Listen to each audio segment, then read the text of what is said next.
As you can see here, I'm working inside of a directory called sample. And if I list the content of the files, you can see there that I have a private and a public key.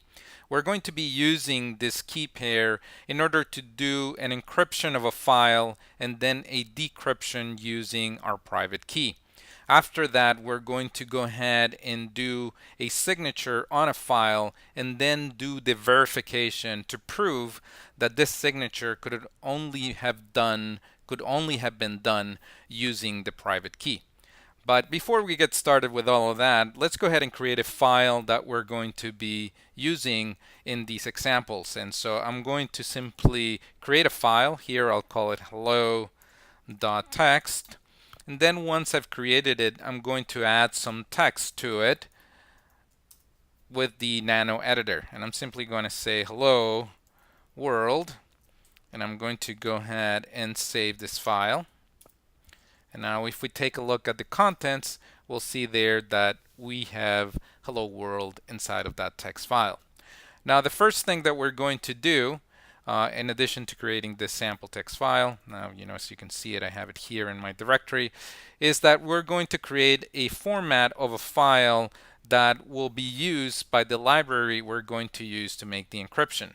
If I show you the contents of my public key right now, you'll see that it is in this format. It is a key with a certain format. Now we're going to create a version that will be used by the library that we will use for encryption. And so if we look at it now, you'll see that we have the same content inside of the file in this new file that we created, that is id_say.pem.pub, but it's in a different format, which the library that we're going to use is looking for, right? So we're now going to go ahead and encrypt the file using the Openssl library, and we're going to use the public key that we have, and that is the common scenario. You hand out your public key, as the name implies, to everyone. They encrypt content with that key, and only you with the private key can decrypt it. So we're going to start off here by encrypting the file, and as you can see here, in the parameters there is the hello.txt file, which is the one we just created. We're also using the new format of the public key that we just created, and we're going to write out the encrypted file to hello.cipher.txt. So I'm going to go ahead and hit return. Now if we list our files, you can see there that we have a hello.cipher. So if we take a look at it, you'll see that it is a binary file now as opposed to a text one before. And so if we look at it, we have encrypted text. Now to complete the cycle, we're going to do the opposite. We're going to decrypt the file using our private key, and only we have the private key, so nobody else can do that decryption. So I'm going to go ahead and paste that command here, and I'll call out some of the parameters, and as you can see there, we have the cipher text, and then we're going to write the output of the decryption to hello clear.txt, as you can see there, and we're using our private key. So I'm going to go ahead and hit return. And now we'll go ahead and list the files, and you can see there that we have a hello.clear, and we're going to take a look at that file. And now we get the hello world back. So that is one cycle of encryption. We encrypted the contents of a file, and then using the public key and then using our private key, we decrypted it. I'm going to go ahead and clear the screen.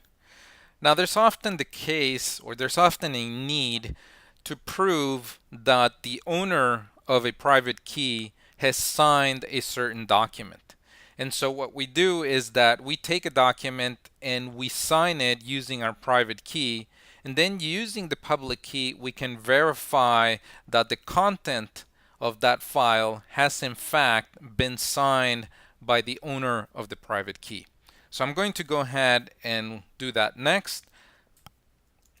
I'm going to go ahead and use the plain text file, the hello.txt again, and I'm going to paste the command here. And as you can see there, we're using our private key to sign, and we're using the hello.txt file, and we're going to write that signed file out to a file called hello.txt.sig.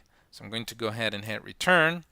Now if I list my files, you can see there that we have a hello.txt.sig. And if we take a look at it, we'll see that the contents of that file are once again signed or encrypted, and you can see there the contents of the file. Now what we would do next is that we would put this signature out together with the contents of the file, and anyone with your public key would be able to verify if this was in fact the file that was signed by the owner of the private key. So I'm going to go ahead and do that verification here next. Let me go ahead and clear my screen just so that it's easier to see. And you can see here that we're verifying, we're using the public key that everyone would have access to, and we're also providing the signed file as well as the file in clear text. And so that is going to do that signature verification. So I'm going to go ahead and hit next or hit return, and you can see there that the verification was performed. So this is a simple walkthrough the basic case of encryption, decryption, and verification of a signature.